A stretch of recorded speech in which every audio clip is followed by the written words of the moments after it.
Hello everyone, this is Minia and you are watching Nia Diaries. Welcome to my YouTube channel. അപ്പോൾ നമ്മുടെ പുതിയ വീഡിയോയിലോട്ട് എല്ലാവർക്കും സ്വാഗതം. ആഫ്റ്റർ എ ലോങ് ടൈം നമ്മൾ കുറേ ആയി വീഡിയോസൊക്കെ ചെയ്തിട്ട് അപ്പോൾ ഞാൻ വിചാരിച്ചു എന്നാൽ പിന്നെ ഈ വർഷം തുടക്കം തന്നെ ഒരു ലോങ് വീഡിയോ ചെയ്യാറ്. മെയിനായിട്ട് പറയുകയാണെങ്കിൽ എൻ്റെ മടി വേറെ പ്രത്യേകിച്ചൊന്നുമില്ല. എൻ്റെ മടി പിന്നെ എനിക്ക് ടൈം തീരില്ല, അതുകൊണ്ടൊക്കെ വീഡിയോ ചെയ്യാം. സോ ഞാൻ കരുതി എന്നാൽ പിന്നെ ഇന്നൊരു വീഡിയോ എടുക്കാമെന്ന് കരുതി. അപ്പോൾ ഇന്നൊരു ലോങ് വീഡിയോ ചെയ്യാമെന്ന് കരുതി. അപ്പോൾ ഇനി നമ്മുടെ 2026 ജാനുവരി 1 നമ്മൾ പുതിയ വർഷം സ്റ്റാർട്ട് ചെയ്യാണ്. അപ്പോൾ നമ്മളെപ്പോലെ തന്നെ എല്ലാവർക്കും ഒരുപാട് പ്രതീക്ഷകൾ ആൻഡ് ഒരുപാട് ആഗ്രഹങ്ങളുണ്ടാവും, ഒരുപാട് സ്വപ്നങ്ങളുണ്ടാവും. ഈ വർഷത്തിൽ നമുക്ക് നേടിയെടുക്കാൻ പറ്റുന്ന ഒരുപാട് ആഗ്രഹങ്ങളും. അപ്പോൾ എല്ലാവരുടെയും ആഗ്രഹങ്ങളും സ്വപ്നങ്ങളും എല്ലാവരും തീരുമാനിച്ച കാര്യങ്ങളും എല്ലാം പഠിച്ചോണ്ട് നടത്തി തരട്ടെ എന്ന് ഞാൻ പ്രാർത്ഥിക്കുന്നു. ഓക്കെ, അപ്പോൾ ഞാൻ വിചാരിച്ചു ഇന്നൊരു കണ്ടൻറ്റ് ചെയ്യാമെന്ന് വിചാരിച്ചു. അതായത് 3 things to do you starting 2026. അതായത് നമുക്ക് ചെയ്യാൻ പറ്റുന്ന നമ്മൾ ഈ 2026 നമ്മൾ ഈ വർഷം ഫുൾ അറ്റ് ദ എൻഡ് നമുക്ക് ചെയ്യാൻ പറ്റുന്ന ഈ ഒരു വർഷം നമുക്ക് ബ്യൂട്ടിഫുൾ ആക്കാൻ പറ്റുന്ന കുറച്ച് കാര്യങ്ങൾ, കുറച്ചുള്ള ഒരു 3 കാര്യങ്ങൾ. ഈ 3 കാര്യങ്ങൾ നിങ്ങൾ മെയിൻറ്റെയിൻ ചെയ്ത് കൊണ്ടുപോകണമെന്നുണ്ടെങ്കിൽ പെർഫെക്റ്റ്ലി ഈ ഒരു വർഷം നമുക്ക് ഓക്കെ ആയിരിക്കും. ബട്ട് അങ്ങനെ ആർക്കും ഇത് മെയിൻറ്റെയിൻ ചെയ്ത് കൊണ്ടുപോകാൻ പറ്റില്ല.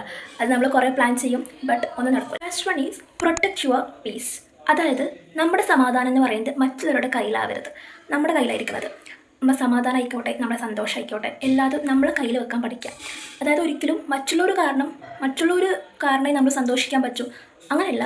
നമ്മുടെ സന്തോഷം, നമ്മുടെ സമാധാനം നമ്മളെ കയ്യിലിരിക്കുക. അപ്പം നമുക്ക് സമാധാനം സന്തോഷം തരാത്ത വല്ല കാര്യം നമ്മുടെ ലൈഫിലുണ്ടെങ്കിൽ ജസ്റ്റ് ലീവ് ഇറ്റ്. അത് റിമൂവ് ചെയ്യുക. ഈ ഒരു വർഷം സ്റ്റാർട്ട് ചെയ്യുമ്പോൾ തന്നെ റിമൂവ് ചെയ്യുക.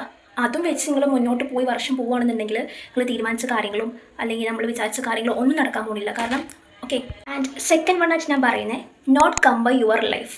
അതായത് നമ്മുടെ ലൈഫിനെ നമ്മൾ മറ്റുള്ളവരുടെ ലൈഫായിട്ട് കമ്പയർ ചെയ്യരുത്. ഇപ്പം നമ്മൾ സോഷ്യൽ മീഡിയയിൽ പല റീൽസൊക്കെ കാണുന്ന സമയത്ത് ഇവരുടെയൊക്കെ ലൈഫ് എന്താല്ലേ, നമ്മുടെ ഇങ്ങനെയല്ലല്ലോ, അത് കമ്പയർ ചെയ്യരുത്. ഫസ്റ്റ് ശ്രദ്ധിക്കുക, reel is not a real.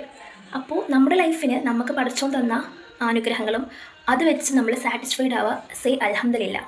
അപ്പോൾ നമുക്കിതെല്ലാം ഓക്കെ ആയിട്ട് തോന്നും. അല്ല, നമ്മുടെ ലൈഫിൽ തന്ന കാര്യങ്ങളെ ഒരിക്കലും നമ്മൾ റെസ്പെക്റ്റ് ചെയ്യാതെ മറ്റുള്ള ലൈഫായിട്ട് നമ്മൾ കമ്പയർ ചെയ്ത് കഴിഞ്ഞാൽ നമുക്ക് കിട്ടിയതുകൊണ്ട് നമ്മളൊന്നും ഹാപ്പിയായി ജീവിക്കാനായിട്ട് പറ്റില്ല. Not compare your life to others. മറ്റുള്ളവരായി നമ്മൾ ലൈഫ് കമ്പയർ ചെയ്യാതിരിക്കുക. അങ്ങനെ കമ്പയർ ചെയ്ത് കഴിഞ്ഞാൽ നമുക്ക് ലൈഫിൽ നടക്കുന്ന ഒരു കാര്യത്തിൽ നമുക്ക് സന്തോഷിക്കാൻ പറ്റില്ലടോ.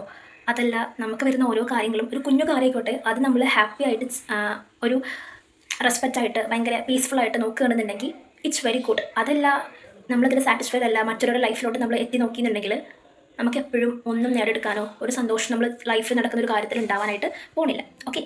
ആൻഡ് ലാസ്റ്റായിട്ട് വെരി ഇമ്പോർട്ടൻ്റ് ആയിട്ട് പറയേണ്ട വേറൊരു കാര്യം എന്താണെന്ന് വെച്ച് കഴിഞ്ഞാൽ ബി പോസിറ്റീവ്. നമ്മുടെ ചുറ്റും നമ്മൾ പലരും കരുതുന്ന കാര്യമാണ് എന്ത് വന്നാലും അതിന് നെഗറ്റീവ് കണ്ടെത്തും. എന്തിന്? നമുക്കതിൻ്റെ ആവശ്യമില്ല, ഒരു ആവശ്യമില്ല. കാരണം നമ്മൾ എന്തിനും നെഗറ്റീവ് കാണേണ്ട സമയത്ത് നെഗറ്റീവ് കാണണം. അതല്ലാതെ ഒരു പോസിറ്റീവ് ലൈഫിൽ നടന്നു കഴിഞ്ഞാലും അതിന് നമ്മൾ എന്തെങ്കിലും ഒരു നെഗറ്റീവ് കണ്ടെത്തുക. ആൻഡ് ആൾസോ അത് എനിക്ക് പറ്റിയതല്ല, എനിക്ക് ഓക്കെ അല്ല, ഇങ്ങനെ തന്നെ ഞാൻ എപ്പോഴും ഇങ്ങനെ ആയിരിക്കും, എനിക്കിതിൽ യാതൊരു സന്തോഷമില്ല, അങ്ങനെ ഫുള്ള് നെഗറ്റീവ് അടിച്ചു കഴിഞ്ഞാൽ നമുക്ക് പഠിച്ചുകൊണ്ടിരുന്ന സന്തോഷങ്ങളിൽ നമുക്ക് സന്തോഷം കണ്ടെത്താനായിട്ട് പറ്റില്ല. സോ എല്ലാം ലൈഫിൽ വരുന്ന എന്തായിക്കോട്ടെ എല്ലാതും നമ്മൾ നല്ലതിനാണ്. ഒരു ശീതകാലം വരുമ്പോൾ എന്തായാലും ഒരു നല്ല കാലം ഒരു മനുഷ്യനുണ്ടാവും. എപ്പോഴും നമുക്ക് ഒരു ശീതകാലം മാത്രമല്ല, ഒരു നല്ല കാലം ഉണ്ടാവും. അപ്പോൾ അത് വെയിറ്റ് ചെയ്യുക. ആൻഡ് വരുന്നതൊക്കെ പോസിറ്റീവായിട്ട് എടുക്കുക, ചാലഞ്ചസൊക്കെ അക്സെപ്റ്റ് ചെയ്യുക. ആൻഡ് ആൾസോ ലൈഫിൽ വരുന്ന ഓരോ ലെസൺസ് പഠിക്കുക. 2025 നിങ്ങൾ പഠിച്ച ലെസൺസ് നിങ്ങൾക്ക് അപ്ലൈ ചെയ്യാനുള്ള ഒരു എക്സാമാണ് 2026 എന്ന് പറയുന്നത്. സോ ഈ 3 കാര്യങ്ങളും നിങ്ങൾ മെയിൻറ്റെയിൻ ചെയ്ത് കൊണ്ടുപോകാം. ആൻഡ് ആൾസോ നമ്മുടെ ചാനൽ കുറച്ചായി സ്റ്റാർട്ട് ചെയ്തിട്ട് ഇപ്പോഴും ഇങ്ങനെ പോയിട്ട് ഇങ്ങനെ വരും അങ്ങനെയാണ്. അപ്പോൾ നിങ്ങളെല്ലാവരും സപ്പോർട്ട് ഞാൻ പ്രതീക്ഷിക്കുന്നു. ഇത് പറയുന്നത് എൻ്റെ പ്രൊഫഷണലൊന്നുമല്ല, എനിക്കിഷ്ടമാണ് ഇങ്ങനെ വ്ളോഗൊക്കെ ചെയ്യാൻ വേണ്ടിയിട്ട്, അതുകൊണ്ട് ചെയ്യുന്നത് മാത്രം. നിങ്ങളെ സപ്പോർട്ട് ഉണ്ടെങ്കിൽ നമുക്കൊന്നിങ്ങനെ ഗ്രാഫ് ഇങ്ങനെ മേലോട്ട് പൊന്തിക്കാം. സോ നിങ്ങളെ സപ്പോർട്ട് ഉണ്ടാവുമെന്ന് ഞാൻ കരുതുന്നു. സോ അത്രയേ ഉള്ളൂ ഇന്നത്തെ വീഡിയോ. എനിക്ക് ഇഷ്ടമാണെന്ന് കരുതുന്നു. ഈ 3 കാര്യങ്ങൾ നിങ്ങളൊന്ന് മെയിൻറ്റെയിൻ ചെയ്ത് നോക്കാം. അപ്പോൾ വീഡിയോ ഇഷ്ടമാണെങ്കിൽ ലൈക്ക് ചെയ്യാനും ഷെയർ ചെയ്യാനും സബ്സ്ക്രൈബ് ചെയ്യാനൊന്നും മറക്കണ്ട. നെക്സ്റ്റ് നല്ലൊരു വീഡിയോ വരുന്നതായിരിക്കും. അതുവരേക്കും this is Miniya and you are watching Niya diaries.